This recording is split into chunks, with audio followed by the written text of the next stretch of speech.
right, guys, we got a 2013 Dodge Journey, and we're going to go ahead and try to clone the ECM via OBD with the OBDSTAR DC706. So you just dial down to GPEC2 and we can do ECU. Try that again.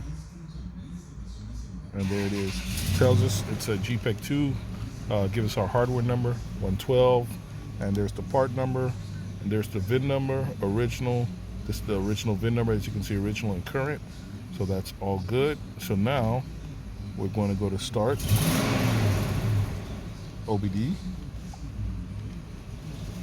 And we need internet for this, so let me go ahead and put on my internet. Right, got the connection going, tell it okay. Connecting to server. Let's go ahead and do a connect. This is gonna just read the maps though. So let's do the switch ignition off. Okay, switch ignition on. This is probably not gonna give us a start this way. We might have to do it on the bench to actually get a full clone. So we're connected. Let's do read maps. Switch ignition off. Okay.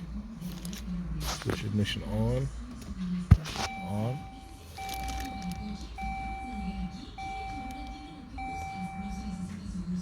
Reading maps.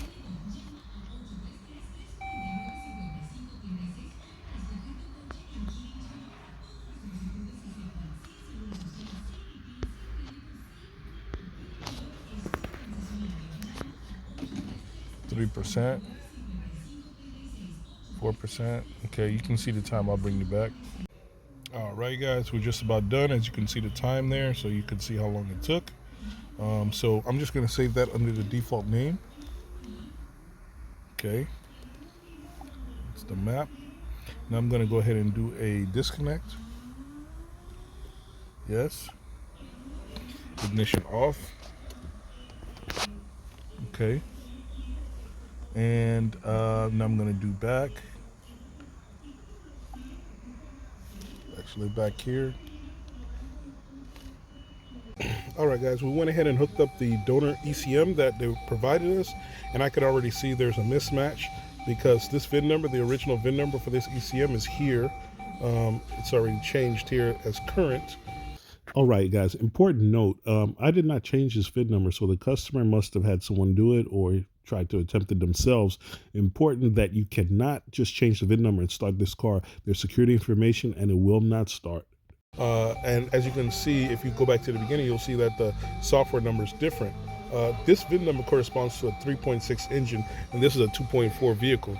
So the software on here is not it's not going to be compatible with this engine. Attempting to just write the maps is just going to end up causing you to brick the ECM at this point, and you would have to recover it in boot mode anyway. So the next step is actually to open the ECM and do this in boot mode. It's the only way to do a true one-to-one clone of this ECM. Opening the PCM, first thing you got to do is pry all the tabs up like this, and then you're going to have to go between to actually cut the glue. You then got to find a point where you can pry in, and you put in your flathead and twist, and you just go around, and using two you can make a pattern, right? So con esto, ve, yo le doy así y lo abro y de tú sigues. So with one, you hold it open and you just keep going, and you go all around the ECM to break the glue. And you can periodically cut with a knife as well. What you always want to remember is you never want to go past just the rim here, because that's where the glue is. You force it inside there, you break components, you destroy the board. So you got to be very careful with that too.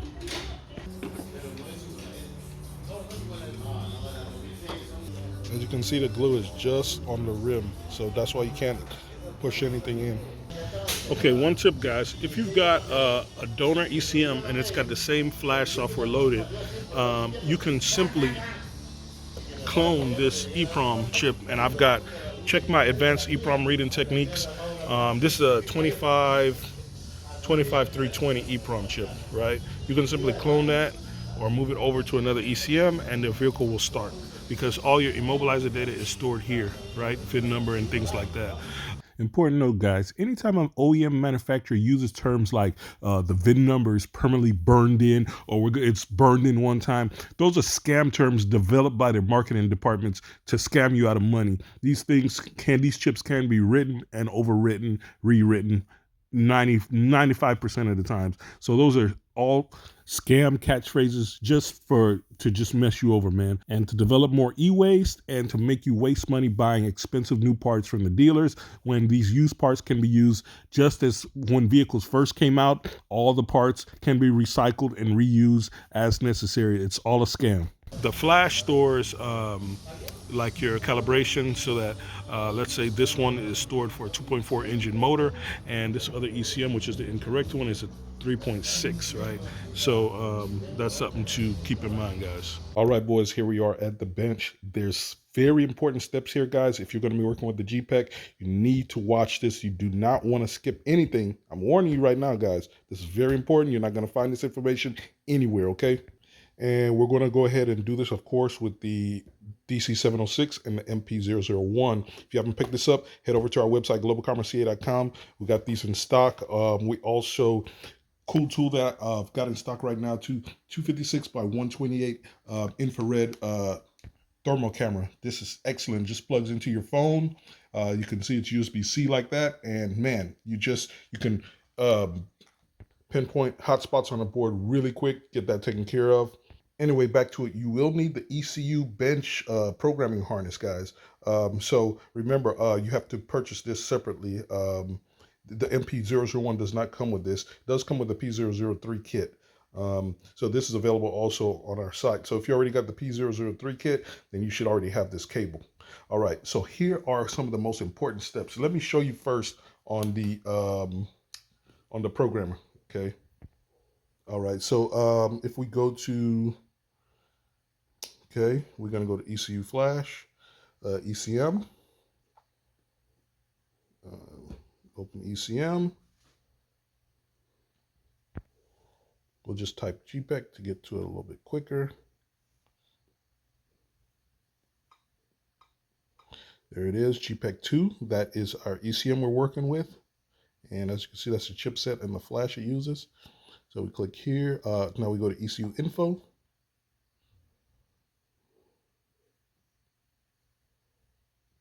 Actually, I meant pinout rather.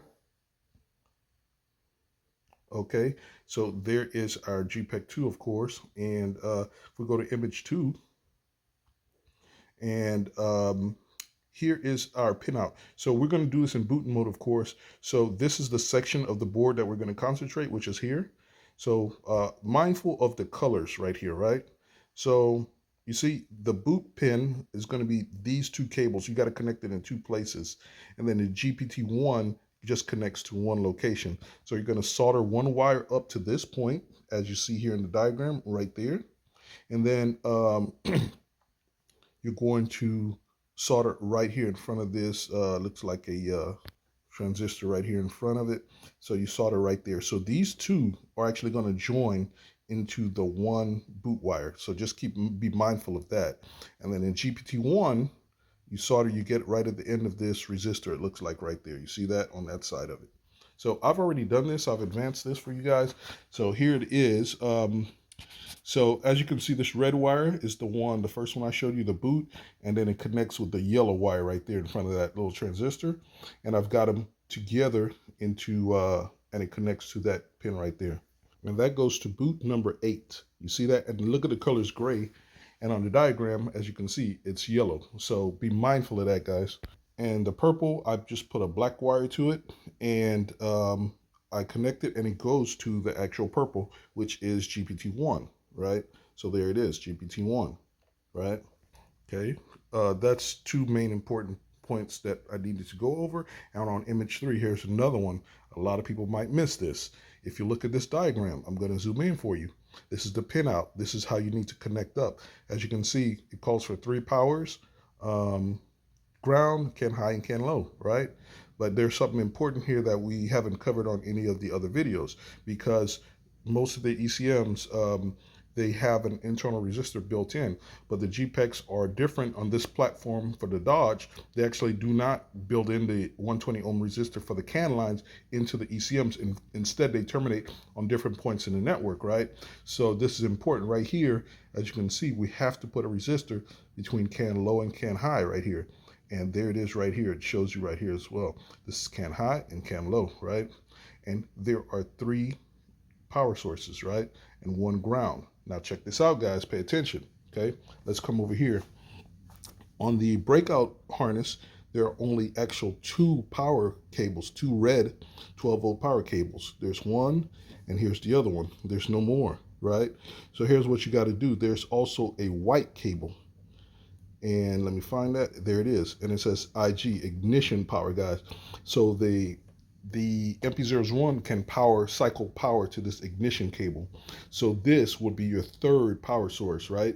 So that's how I have it hooked up right now. So that white cable is actually one of my power sources. So this white cable can substitute as a red cable as well. So there you have 3 power cables. And for the resistor, here it is. I have it right here between CAN high, which is the brown, and CAN low, which is the yellow. And as you can see, the resistors right there between. I'm going to show you how I actually put it on. And by the way, the resistors do come with the ECU bench harness cable, guys. So it'll be in the bag with that. Here's an example resistor I have here just to show you. So as you can see, I gave it a twist around. You want to give it like 2 or 3 twists. I just did it like this. I'd start further at this end here, but I did it like this just to show you guys. And then you do the same thing. And then you would plug this in, of course, into the cable. So like this, yeah, on this channel, we're like this, guys. And of course, let me squeeze it. This is just an example so you can see, and you do the same thing on the CAN low, right? And then what you want to do when you actually have both of them connected, what I like to do, I just give this a tug on this side. So that basically kind of confirms that you've got good contact right there. And then you do the same thing. You'll give a little slight tug from the other side. That means that'll let you know that the windings that you did are really touching onto the connector in there, guys. All right, so now back to the DC706. We're going to go back now, and we're going to do start. Now we're going to select boot mode here because we're connecting the boot mode so we can access the flash and the EEPROM. So we're going to do a 1-to-1 clone of the unit. So we tell it okay. You need internet for this. This is an internet tool, guys. All right, now we're going to do connect. Since we have everything connected up, we've got our 12 volts power supply to the DC706. We've got our OBD port from the DC706 in, and we've got our ECU bench harness with all the connections. As the diagram says, we've got our boot cable and our GPT-1. Actually, while I was showing you that, I pulled the GPT-1 out, so you got to be careful for that too, guys. Let me plug that in. And also mindful, however you set your cables or whatnot, that you're not touching anything to be able to ground out your connections or anything. Be very mindful of that. I've got this isolated. You see it's in the air. That one's in the air. I'm going to do connect. It's going to tell you use one of these 3 adapters. You can do this with the P003 as well. Writing bootloader. You can see activity between the MP001 here.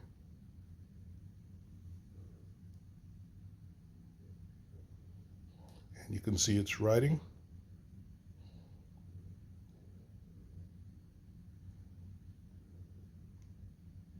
Now, the first time you do this, you may get an update to your MP001. It might update the firmware, which is normal.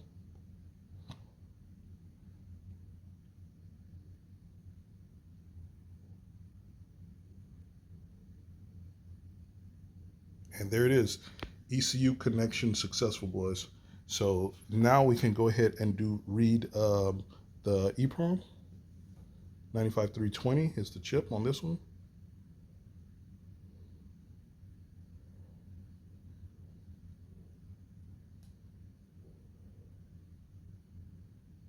All right, and we're going to save that. As you can see, it's the chipset and the EEPROM model. So we'll tell it okay. There's the name, okay? And then we're going to do read internal flash. And there it is. It's reading the flash, all the different sectors of the flash.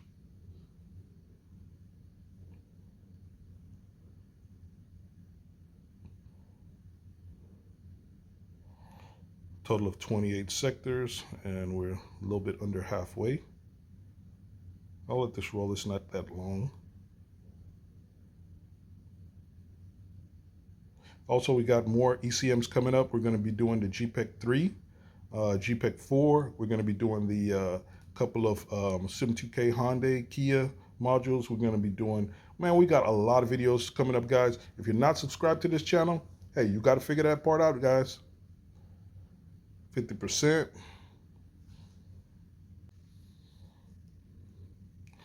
All right, 60%.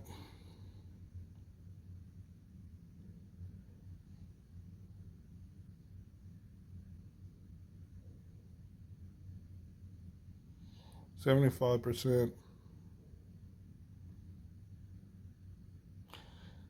Definitely check out our website for, we've got a lot of different tools, more programmers, all kind of things available as well, guys. This, you want to eat this? There it is. So we're going to save that. Okay, so there's our internal flash backed up. And that's done. Now we're just going to simply disconnect from the unit. Disconnect. And yes. And at this point, we're going to connect up our donor unit the same exact way. And the difference is once we connect, we're going to do write EEPROM and write flash, and we're going to write these files we just backed up. So I've showed you this in the other videos. It's self-explanatory. It's the exact same process we did. So now the next step after that, of course, you're going to want to seal up your unit, silicone, to make sure you don't have any water intrusion. Close that back up, and we'll see you back at the Okay, here we are back at the vehicle. This is our donor that we just cloned, and this is our original. We marked it with an O like this, so we know that's that. Set it aside, connect up the donor, and if this works, the car will start and not shut off. So if you start it and it shuts off right away after about a second, then that means it's immobilizer cut. If you notice, we don't have this ECM closed or sealed yet because I'm gonna test it first. So we got it plugged up.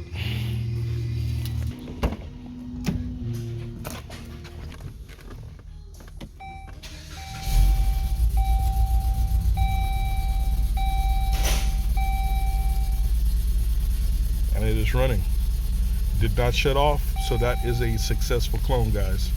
The vehicle does have a fault, so customer requested cloning the ECM, and I noticed that there's some error with the throttle system or something like that. That's what that flashing thunderbolt is, and we've got the check engine light, as you can see here. So I'm going to clear the codes and see what happens. Okay, it had some old codes in there from the clone of the original ECM that's sitting over there. I cleared them and started up, and it sounds much better. So could have been related to the ECM. It's going to have to be tested, the vehicle, and to see if the issue does come back. But what you saw were the symptoms, and I believe it was P2172 or P2127. Basically, it was related to like the throttle or possible air intake leaks and things like that. Mechanic checked it and said that everything was fine, which is why he wanted me to just replace the ECM. I think it could also, an issue like this could also be related to the grounds and possibly a power issue. All of that would need to be checked, but that's the job that I was given to do, was to clone the ECM. After I replaced these, erase the codes, it does seem to run a lot smoother. It runs as it should, exactly, you know. So that this could be a fix. It could be that the ECM was actually faulty that was causing the issue. So as you can see, it runs really good now. All right, boys, as you can see, we're getting solutions done. We're getting things done. Dodge don't want you to fix your ECMs, guys, but we're going to do it on this channel. GM already hates me, man. They banned me because I'm teaching y'all, I'm giving y'all the game, man. Don't forget to hit that thumbs up button. Remember, if you didn't know this, now you know. And knowing is half the battle, boys. And just to update you, this actually did not fix the problem. Customer called me back about 2 days later. The problem reoccurred, and I believe it's actually a problem with the wiring harness. And of course, that's pending further diagnostics. If they choose to pay and go that route, I'll have to further test, but I do believe it's related to the cam sensor near the intake. Some possible wire issue there.